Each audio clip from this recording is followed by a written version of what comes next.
Hello, and welcome to another episode of Shut It Slag News, where I, Sweeney Pat, attempt to make up a plethora of news headlines, and then they end up being true. Would you Adam and Eve? To kick things off, I'm going to start with our special feature, Nonce of the Week. Yes, this week's nonce is an ex-employee of the BBC. I did not see that one coming.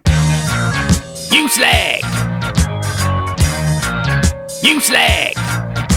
Oh, very nice. Except for yours. Yes, Hugh. He was ever such a nice man. Pedwards. Oh, sorry, that is not factually correct, because he didn't even get jail time. And of course it's important to remember that any person is innocent until proven guilty. I saw that in a TV show once. However, if you are found guilty of a crime and convicted of it, you can still be innocent. And it goes without saying, though I'm going to say it anyway. As a professional Shut It Slag newsreader, I told you not to give me that 3-bean salad for lunch. We need to be 100% impractical on this matter. You what? Impartial. Near enough. The many cynical people of this country need to be aware that abusing little people... What? Nah. Nothing to do with dwarfs. Hugh Pedwards is just one bad egg. That's all. Just one bad egg in a giant, oversized, behemoth box of bad eggs bundled together in a stinking, sulphur-laden trough that would fill Pavarotti's bathtub. However, let us examine the sentencing of Sir Hugh. After being awarded a 6-month suspended sentence for having 41 illegal, obscene photos of minors in his keeping, Hugh Pedwards, or Pedders to his fellow perverts, mates with similar interests, had shown his despair,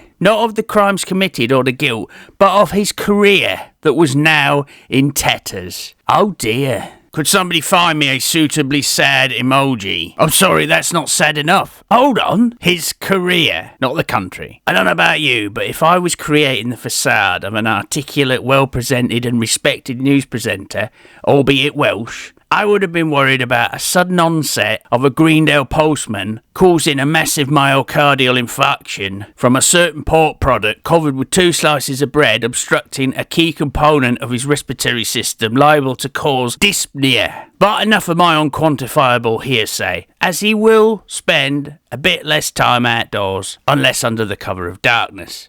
Try North Wales, that is, unless there is a supermoon casting a light on your nighttime activities. And there was, in fact, such a thing recently, if you happen to look up in the sky. Seriously? Oh no, wait, how can you take this seriously? He was given a 6-month suspended sentence for a most heinous of crime, and he was white. Unlike the moon, when it comes to the state of the country, the state of the government, and of course in this particular case, the state of the justice system, many YouTubers are talking about this issue of the elephant in the room. My main question is, why is there an elephant in the room? I don't know how big your ass is, but if there was an elephant in this room, I wouldn't be able to see the telly to watch reruns of Wheeler Dealers. And how's that elephant getting into the room in the first place? I've just had a new front door fitted, you care. I've got a garage, but then again, I have to get out and let Jess reverse the van into it. Anyway, what was the question again, Your Honour? In fact, I retract that. Where's the honour in handing out a 6-month suspended sentence willy-nilly like a bag of quavers? Slag. It's probably the judge that took the photographs. Though old Hugh'd have thought it will need some therapy to help with his problems so that he can become a much better person. Well, no.